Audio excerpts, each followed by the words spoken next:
Hello, and welcome to the Rebuilt Parish podcast. I'm your host, Melissa Wilkinson, and I'm so grateful that you're joining us today. Well, have you ever found yourself saying, whoa, the Church of the Nativity has had so much success. They are like 20 years ahead of us. How can we ever catch up? Well, if you've ever thought that, then you're going to love today's episode. We've brought in one of our partner parish leaders who's been coaching with Rebuilt since 2020. His name is Father Greg Reichlen, and he's going to share all about his parish's Rebuilt journey. We know that two key components to a great weekend experience are crafting liturgical celebrations and producing compelling music. Father Greg is going to share a little bit about how he makes both of those a focus to have a great weekend experience at his parish. Tune in to find out more. Well, hi there, Father Greg. Thank you so much for being here with us today. Hi, Melissa. It's an honor to be here. It's so exciting to have you. Well, I know that your parish has been coaching with Rebuilt since 2020, but I would love for you to share, what was your parish like before you started coaching with Rebuilt? Sure. Our parish is in the eastern Pocono Mountains, on the border with New Jersey. It's a very multicultural, multilingual parish. So many people speak Spanish or Polish, especially as first languages, and speak English as a second language. It's a mix really of working families who commute long distances to New York City or New Jersey, and a lot of retirees as well. And because of the transient nature of our community, we're always trying to build community. So I arrived in the parish as a first-time pastor in 2015. The parish always had a welcoming sense and a vibrancy in many, many ways, but we weren't necessarily engaging with the culture, especially with the next generation, and I saw that from the get-go. So I had read the Rebuilt books. I had been a fan of Father Michael and Tom for several years, and we came to the Rebuilt conference in 2018. 2018 was really a pivotal year for us when I was experiencing a lot of growing pains as a pastor dealing with conflict in the parish. Also, there was, in the state of Pennsylvania, the grand jury report on clergy abuse, which was, of course, a very negative thing. And just looking for my why, looking for a path forward as a pastor, as a priest, as a leader, to be faithful to Christ. And immediately after coming back from the Rebuilt conference in 2018, our parish staff, myself, we decided, let's go, let's do it. And so we formed a leadership team that summer, and we began implementing certain changes, especially with the liturgy, the weekend experience. That was all pre-COVID. We were kind of going blind in a way. We had a plan, and we were consulting with one another, but we didn't have much outside guidance. So COVID happened. That plan that we had went out the window. Sure. And in those early months of COVID, we began to follow several Rebuilt webinars online. We were gathering with Father Michael, with Tom, with other parish leaders in those early days, trying to find a path forward in this very difficult time. And the idea of coaching came up. So actually, it was my pastoral associate, Analia, who said, Father Greg, can we try this pilot program? And so in the fall of 2020, we were one of a few parishes that made a decision to partner with Rebuilt to go into coaching. And so immediately with our coach, Stephanie Downs, we found encouragement, we found a challenge to implement action steps, and we were setting goals that we were achieving. So we saw a lot of positive good and energy coming in those first months coming out of this global crisis, COVID, and going forward in a very positive way.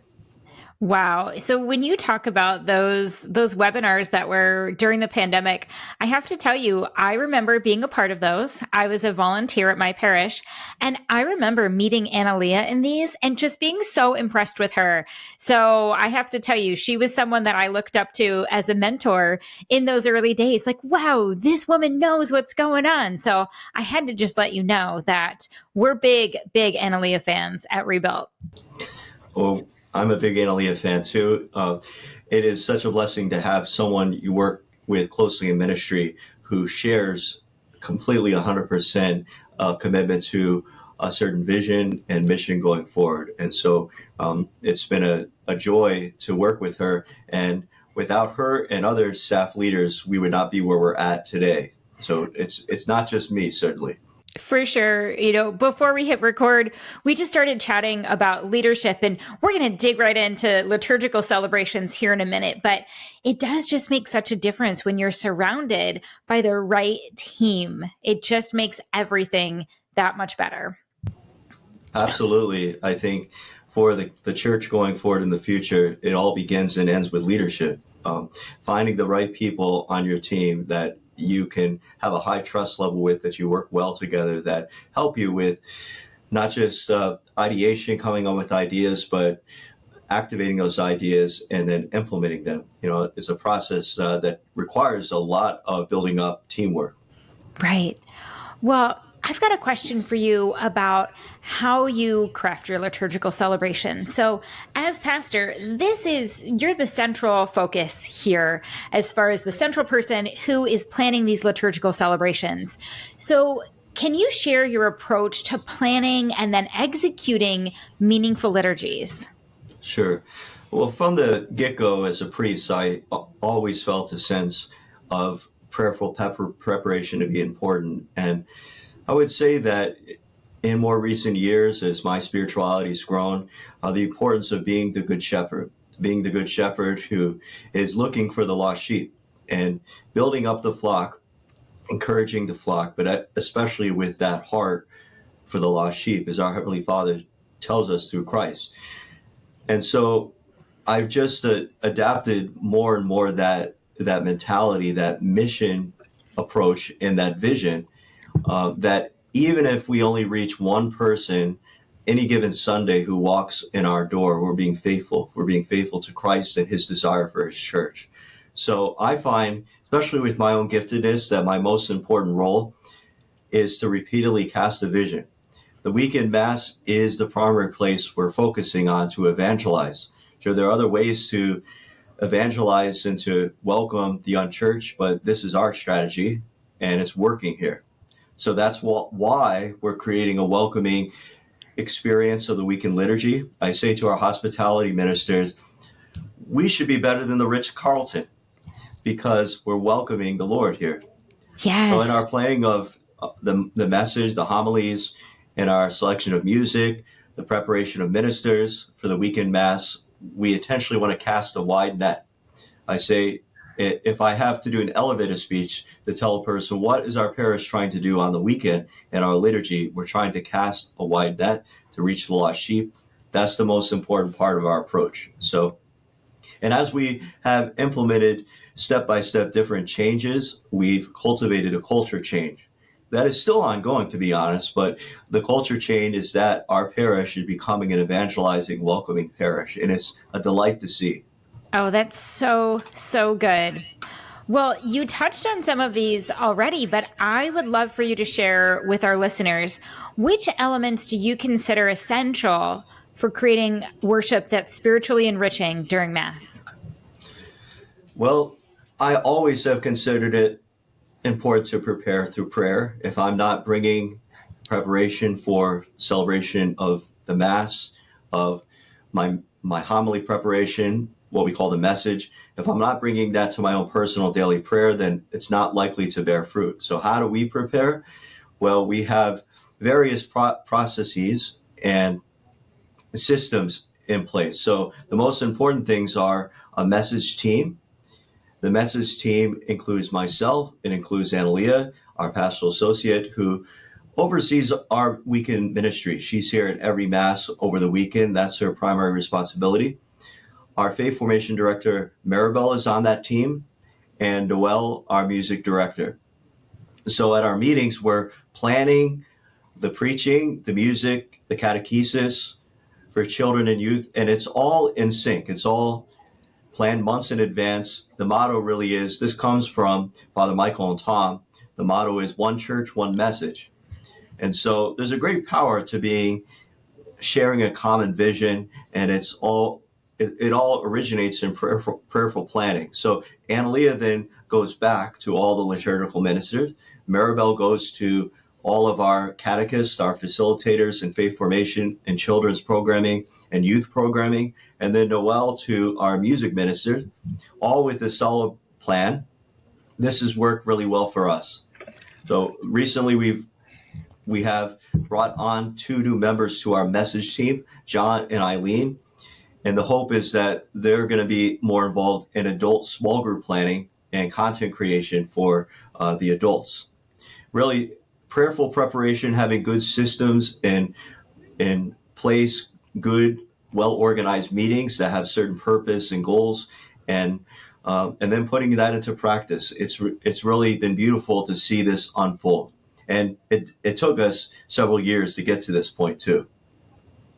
That's so good. I heard a lot of P's in there. The prayerful, planning, and practice. Those are such good action words. I love that. Yep. Yeah. Let me emphasize practice as well. So, practicing my homilies. I think that every priest has the best intention to do so, but in the past, I think that this was lacking in my own life, if I'm completely honest. So I have this on my schedule now, a practice routine for my homilies on Sunday. And it's what I call my highest priority for the week, my big rock. So I want to spend several hours and dedicate that per week in my schedule to the homily. That's where I'm going to touch people and try to reach that lost sheep. In addition to that, our music director, Noel, has a wonderful schedule with our music ministry. It's really worked out well with our musicians. Our weekend liturgies are all planned with a certain standard, with certain expectations. So for volunteers, with our children's ministry, with our hospitality, with tech ministry, with all our liturgical ministries, to create a welcoming and reverent experience of Mass. So Father Michael and Tom talk about the 3 M's, music, message, and ministry. So in addition to our message team, we also have a weekend review team. And we meet briefly on Monday mornings, and we review, how did the weekend Mass go? And we look at these things, the 3 M's, music, message, ministry. What were the strengths and the wins from this past weekend?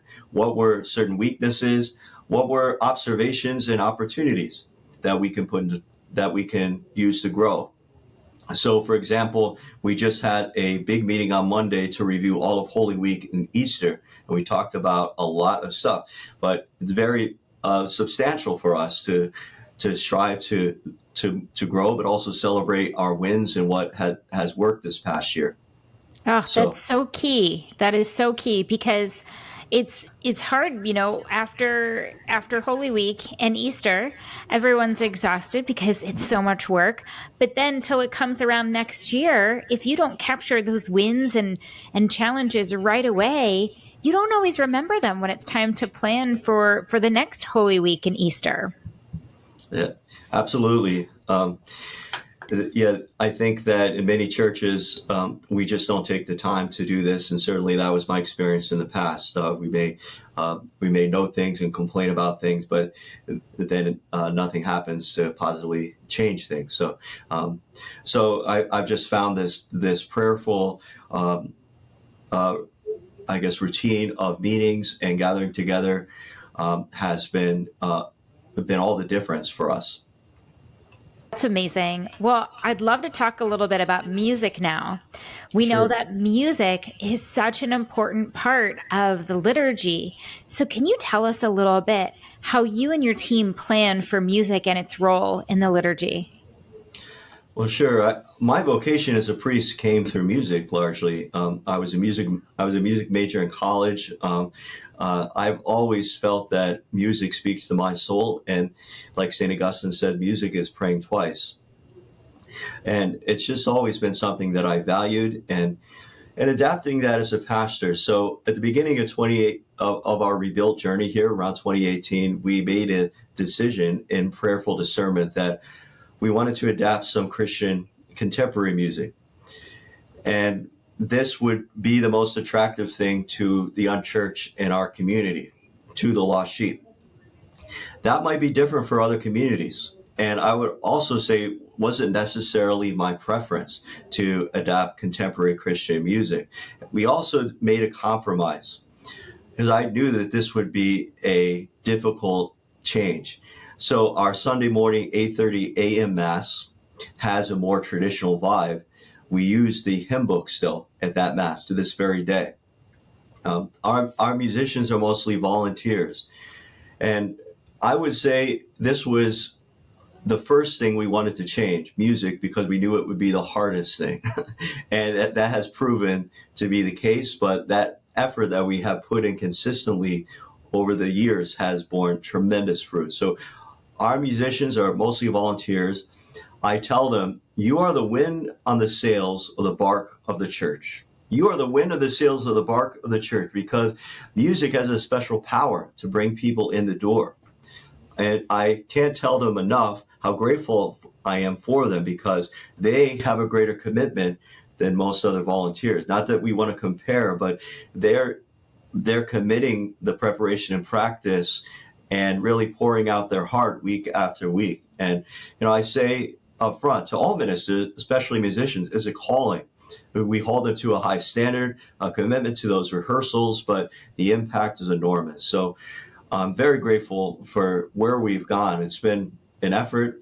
We have 2 contemporary ensembles. We do have, like I said, traditional music at one of our masses still, and that has been a great balance for us. That has worked well. Wow.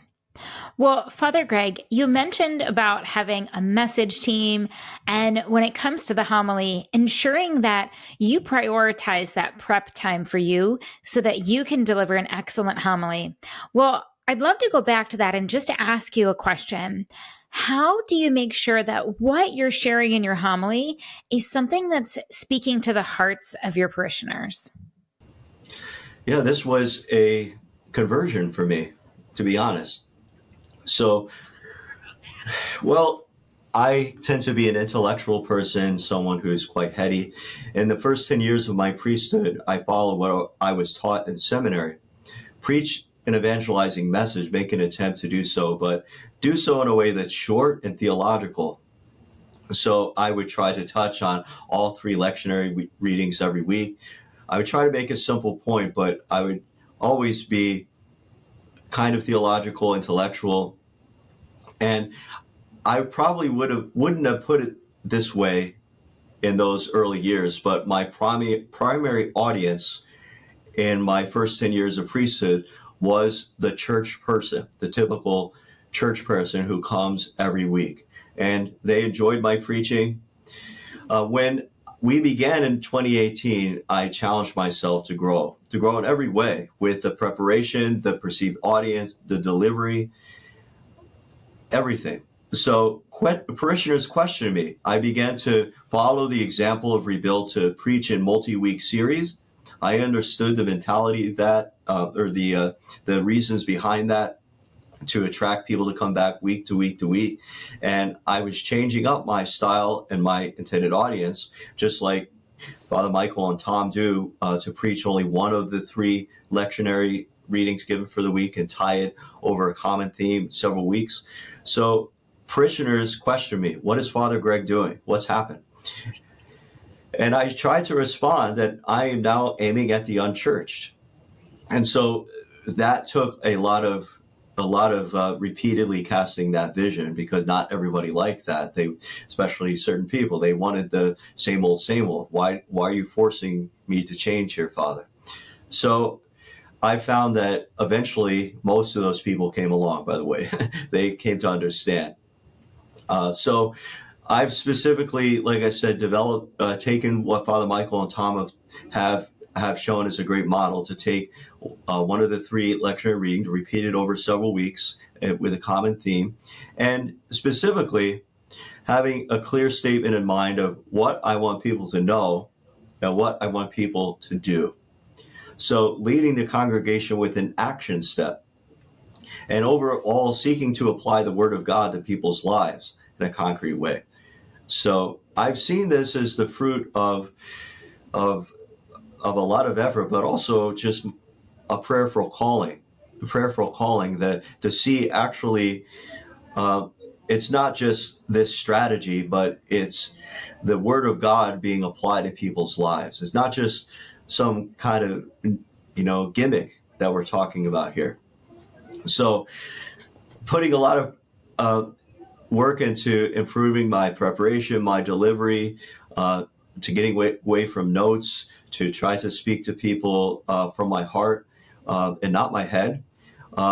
That has been a ton of work, but I feel that this is all the fruit of a calling.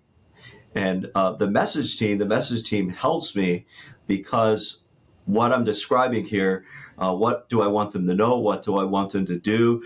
The scripture for the week, that's all talked about in our message team meetings. And so when I sit down and develop the message for the week, I'm not starting from scratch. I have the fruit of a lot of input that was done months beforehand. That's such a great point, Father Greg, because I think a lot of pastors and parish leaders might sometimes feel alone. Sometimes it's a very small staff. Sometimes it's a staff of one.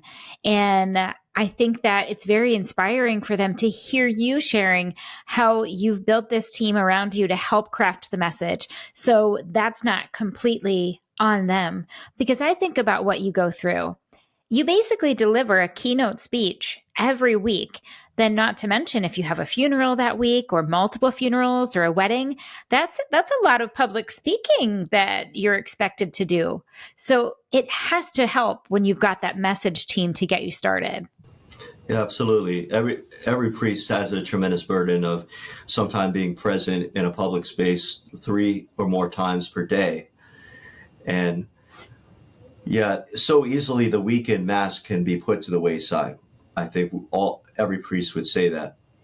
So really dedicating this extra time in prayer and preparation with a team, the most important thing has been to see how the congregation has grown in discipleship.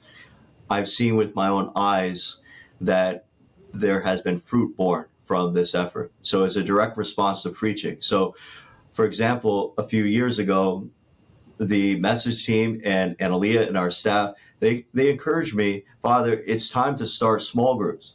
We've been talking about it for several years. Let's start adult small groups in our parish. And I thought, well, this is going to be a hard sell. It's going to start out very slowly. Maybe we'll be happy to get just a few. Well, we intended to launch a pilot in Lent. I think this was 2021. And it became more than a pilot. It was a full-scale launch of small groups. And it was a direct response to my calling at the altar. Okay, this is what we envision as a small group. This is why it's important for you, and you can try it out. And that's borne fruit. We've had over 100 parishioners at any given time involved in about a dozen different small groups, and they continue to flourish and grow and bring a great spiritual energy to the parish. And that is tremendously encouraging to see, that it's not just my preaching, but this was a direct response to me bringing this invitation, and here's the positive response. And that pulpit has so much power too. I think you made a point without even kind of underscoring, but it is that you can kind of preach the announcements a little bit. So rather than just saying, oh yeah, and by the way, we're starting small groups, you're able to speak to them about it and make that a part of that message and that homily so that they know why it's important and how to get involved and what it's going to look like, all while getting a powerful message from you. You have so much power with that pulpit. Absolutely. I feel that Father Michael has said that in Tom, that for the call to pastors, embrace the power of the pulpit for positive change, for discipleship. So for example, next week in our parish we're doing a ministry push, and that doesn't come just as an announcement at the end of Mass, but it comes as the climax of my homily, of my preaching, because I want to positively encourage parishioners to step up and to serve in ministry. And this kind of direct power, I feel, is from God. For sure. For sure. Well, something that I think some pastors might relate to is that sometimes it can be hard to effectively engage those while they're sitting in the pews. So, what are some effective strategies for engaging parishioners for active participation during the Mass? What are some of those effective strategies that you've tried that have worked for you?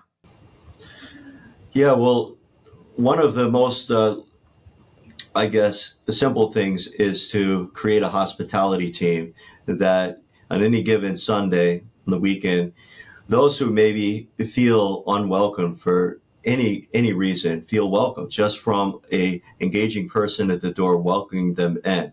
And I've spoken about the power of music for someone to feel that that God is speaking to them, because music has that power. But participation in the liturgy, I think every priest wants the congregation to actively sing, to say the responses at Mass. So we have a multicultural, multilingual parish. We decided, I think it was back in 2019, to use technology. And I remember when I brought this up at parish council, pastoral council, there was a person who said to me, "I'm opposed to this, Father, because you're making our church into Madison Square Garden." And I just thought that this is intimidating for people because they don't necessarily see the use of technology as something that's sacred or holy that should be in church. And I immediately knew I have to challenge this kind of view, because it's about participation. I had a sense of what this could be. So we installed a big TV screen, and it is an incredible aid to all those parishioners who may feel awkward. They don't remember the responses in Mass, especially those who don't speak English as a first language, to have the words, the lyrics of the songs on the screen. It just invites active participation in the liturgy. So I believe that this kind of thing can be used reverently, and it can encourage, it does encourage participation. So if anyone objects to this kind of technology, like a TV screen at Mass, just think of that person.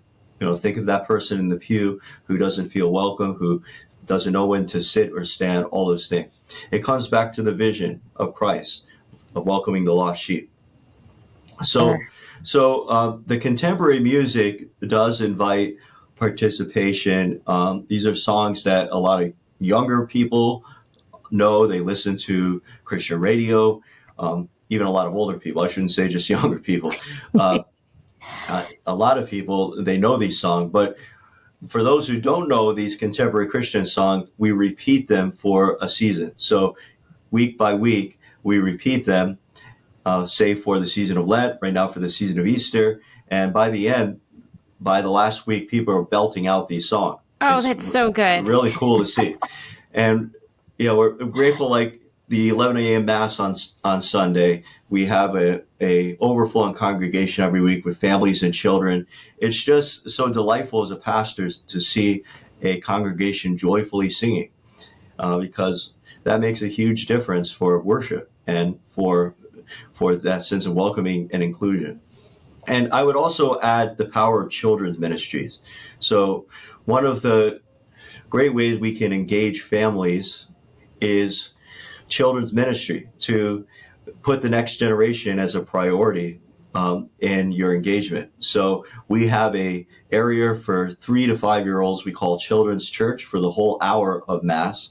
We have Children's Liturgy of the Word for elementary age kids, and we have a toddlers area. And this just gives parents with young children a great sense of relief and welcome, that they're part of the community too. I think any parent understands that pressure that you have with trying to bring your children to be engaged at Mass, the liturgy. Oh my gosh, that is key when you can help those parents, because I can tell you, when you have a screaming child in Mass when it's supposed to be quiet and reverent and you're trying to keep them quiet, it's nerve-wracking as a parent. It's hard. And then you feel like you're interrupting something so sacred. So the fact that you're providing that for your young families is a way then to allow those parents to just take a deep breath, relax, and truly be able to focus on the liturgy and worship. That is incredible, Father Greg. Absolutely. And we're utilizing a fairly small space in our parish. to make this all happen. So a lot of logistical teamwork is happening every single week here with our number of volunteers, and I'm very, very grateful. Oh, I'm glad that you said that, because I think sometimes some parishes might think, oh, well, they've got it all figured out. Oh, it must be easy for them. They must have all of this space. Whoo, it takes a lot of logistics to make this work. We don't all have big parishes or big church buildings that we can work with. We're oftentimes repurposing a space 2 to 3 times a morning so that everybody can utilize the same space. Thank you so much for mentioning that. Oh, you're welcome. We can use what we have, and I've heard it so many times here. Let's build more space. Well, we have a debt at the parish. That's a dream to build more space here, but maximize the space that you have now to make it an effective way to welcome and evangelize. Well, you mentioned that you've got multiple cultures in your parish, and we know that we want everyone to feel included and inclusive. So when it comes to ensuring that the sacraments and the celebration of them are reverent, meaningful, and inclusive, how do you do that? Yeah, so we want to welcome, accompany, teach, and lead our children, our students, and our adults to live a Christian life through the sacraments, and we have a wonderful faith formation program led by Maribel and a team of facilitators, of catechist volunteers, and we follow a small group approach for our kids ministries and faith formation, but that also includes sacramental preparation for children in second grade. We have confirmation in 8th grade. We have a very active youth ministry, and we welcome families all the time wherever they're at. So we have a very dynamic, it's now called OCIA, used to be RCIA, for both adults and children and teens. So we always have a large group that's being prepared for the sacraments. And I always say to those at the Easter Vigil who receive the sacraments, you're the fruit of why we exist. You're the living fruit of our efforts. And I just baptized four people at the Easter Vigil this past Easter. What a delight. What a delight to see that. So I mentioned our faith formation program. I encourage traditional devotion. I encourage frequent confession from the pulpit.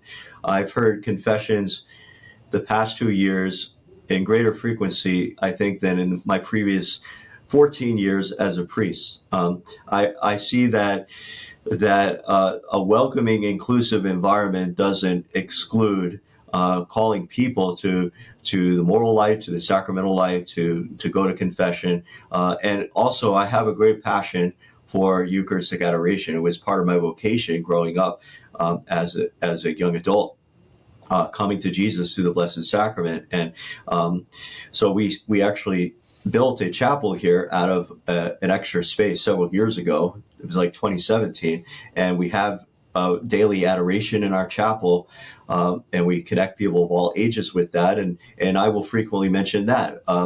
Try out Eucharistic adoration. There's a place where you can grow in your prayer life and your appreciation of the Mass as well. So I would just say having a welcome, evangelizing environment doesn't exclude the traditional understanding we have as Catholics of the church being a sacramental church and the liturgies being reverent and meaningful. Wow, that's amazing. Now, I'd love to know how you balance tradition with innovation to ensure that Mass appeals to a wide range of worshipers, especially in a multicultural parish. Yep. Our ministers always say a prayer before Mass begins, pray before, during, and after. So I follow the idea of progressive solemnity in the liturgy, which simply means that when it's a solemnity, then you bring out the smells and bells like Christmas and Easter. And I'm very devoted to a reverent celebration of the Mass. We're always in a way that cultivates welcome and participation. So I'm not against Latin. I'm not against chant. We have a beautiful custom at our weekend Masses at the very end of praying 3 Hail Marys for all who serve our country and our community. And it's amazing that almost nobody leaves at the end of Mass. In many parishes, people are walking out the door right after you give the final blessing. Well, people stay here. There is a welcoming and a reverent environment. And let me just speak on different traditional devotional and educational experiences we have. We have a very devout group of a prayer team here, people who pray the rosary every day. We have a Eucharistic adoration. We're going to have a 40-hour devotion and procession around the time of Corpus Christi. On Pentecost, we're having a multicultural Mass that'll be multiple languages, and then followed by a food festival. We have retreats for adults and kids all throughout the year. In all of this, we try to keep in line and with the focus on our primary mission and vision, which is to go and make disciples, to welcome the unchurched. We just celebrated a beautiful, beautiful Triduum with great preparation, but I was casting a vision to devote maximum effort to Easter Sunday. So as beautiful as Holy Thursday, Good Friday, the Easter Vigil was, Easter Sunday we had 1,500 people in our building. So it's by far the biggest crowd of the year, and that's where we wanted to bring our A game with ministers. So, and that was managing my own energy as well as encouraging all our volunteers. This is our Super Bowl, Easter Sunday. So we have the Triduum leading up to it, but let's make sure that we remember this. And I want to add that we have a multilingual community. We put special effort into engaging with our Spanish-speaking community. So I speak Spanish, más o menos. I'm an American, but we have a large, vibrant community, and we have bilingual liturgies on several different occasions at Christmas, during Holy Week, and Easter. And we have several prayer groups that are Spanish-speaking as well. So to break down those barriers that may exist, and just from the get-go create this environment. It's born in prayer and balancing the importance of devotion and tradition, but also the importance of what our mission is. Oh, that's so good. Well, I have just a couple more questions for you. This one I have to ask because I want you to share this, because I know your parish does this so well. How do you involve and empower volunteers in the planning and execution process of your liturgies? Absolutely. Well, it comes from leadership. So from Analia, who is the pastoral associate, who's dedicated to be here at every weekend Mass. He's made that sacrifice here. In addition, the rest of our staff are here for most of the time on weekend as well. So focusing from staff leadership on the weekend, but then empowering volunteers, trying to create layers of leadership. And this would be, for example, hospitality teams. Each team at each Mass has a different leader. And then we have volunteers who are in charge of our lectors, in charge of our extraordinary minister of the Eucharist, and other things as well. And we try to have a routine of sign-ups throughout the year, trainings, ongoing formation. And, this is honestly a place where we're actively seeking to improve. So one thing that we don't have yet is a kind of funneling process to welcome the unchurched, but also to welcome active Catholics who want to get involved and have maybe recently moved to the area. So we're working on that to have an ongoing funneling process. I think in general, it's creating that atmosphere and that collaborative atmosphere. It's not just Father. We have a process of delegating and layers of leaders here. Oh, that layers of leaders is so important. That just helps to take so much pressure off. Well, Father Greg, this question I have for you, I think is going to help so many parish leaders out there. What advice do you have for parish leaders who aren't quite sure where to start? Just start somewhere. Look where your low-hanging fruit is. What could you start in the next month or the next 3 months. Maybe it's a hospitality ministry. Maybe it's introducing contemporary music at one of your masses. Maybe it's planning ahead to have a multi-week preaching series in Advent or Lent. Those seasons lend themselves to that. Just try one thing. And when you try any effort of parish renewal to begin to make it an evangelizing culture in your parish, that can create momentum. And momentum is supremely important to see to the community, let alone to your own parishioners, that we are following a vision that Christ gives us, and we are establishing things to bring hope for the future. I think every Catholic wants to see a hopeful future for their parish and for the church. And so to any pastor, I just encourage you to, start somewhere. Take one step. Oh, that's so good. Take one step. Well, Father Greg, you know that Rebuilt has so many resources to offer. What Rebuilt resources would you recommend to parish leaders out there? Sure, there are free webinars. Look at the topics that interest you. I think you can access past webinars. Bring your staff and volunteers or encourage them to participate in the weekly webinars that Rebuilt is offering all throughout the year. I'm happy that you have the podcasts that are coming back here. So that's a great thing, a great free resource. And if you as a parish feel called to try out coaching, you're open up to a vast array of resources on the Rebuilt website. So, for example, the multi-week preaching series, to this very day, we still use some of the ones that Church of the Nativity has used in the past. Church of the Nativity, through the Rebuilt organization, offers the preaching series and a lot of the content that's been created and effectively used years ago. And you can use it in your parish and redo it. And we're still doing that sometimes as we're now more and more creating our own content. Consider becoming a partner with the Rebuilt organization. And I can just tell you from my own experience, coaching has made all the difference in moving beyond wishful thinking and good intentions to actual implementation and action steps. Well, Father Greg, thank you so much. It has been so much fun getting to watch your parish make huge progress just over the last few years. Thank you for sharing those resources. So I'm going to link all of those in the show notes, and I'm going to link a very special, we call our webinars workshops now. I'm going to link a very special workshop episode in there. It's going to be the one where Father Greg's pastoral associate, Analia, is featured, because she just goes on a little bit more and dives deeper into that hospitality piece. And I think that, Father Greg, you'll be so proud of how well she did with that workshop.